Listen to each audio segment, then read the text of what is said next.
If only every person in the world was rich, Sebastian pondered one day. If only money grew on trees, then things could be that way. He thought about it all day long, and even went so far as to gaze up at the sky that night and wish upon a shooting star. He considered his wish unselfish and hoped it would come true. No need to work, just time to enjoy all the things we all wished we could do. A money tree in everyone's yard, growing endless money that was real. No need for hunger or envy or crime. How relieved all the world would feel. Sebastian fell asleep in his bed after midnight, overflowing with anticipation. No need to set his alarm for 5. Tomorrow would start his permanent vacation. He ran to his window in the morning, and he was stunned to actually see, lined up in front of every single house, a flourishing money tree. Yeah. He turned on the television and tuned into the morning news. Every home in the world had its own money tree. His wish had really come true. He spent that day making spectacular plans to fulfill his private dreams. Every other person on the planet was busy making similar retirement schemes.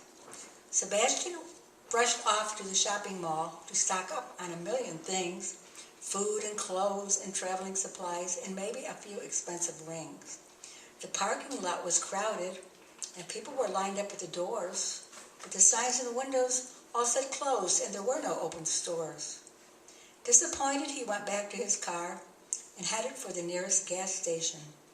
He would fill up his tank and shop along the way. He really needed this vacation.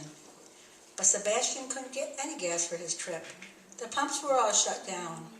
Feeling annoyed and puzzled by now, he drove off to a nearby town. He noticed laughing children everywhere, all engaged in happy play. He thought it was rather strange that they were not in school that day. He reached and turned on his car radio to listen to some upbeat songs, but every station was filled with static. Something was terribly wrong. Driving past the hospital, the empty parking lots were a big surprise. All of these things ran through Sebastian's head and made him realize it was not a good thing at all that no one had to work anymore. No doctors, no teachers, no policemen, and no clerks in any store. Sebastian managed to drive back home before his gas gauge registered E. He walked sullenly into his house, right past that money tree. If only this was just a bad dream, is the last thing Sebastian said before he put his pajamas on and crawled back into bed. Wow. Thank you.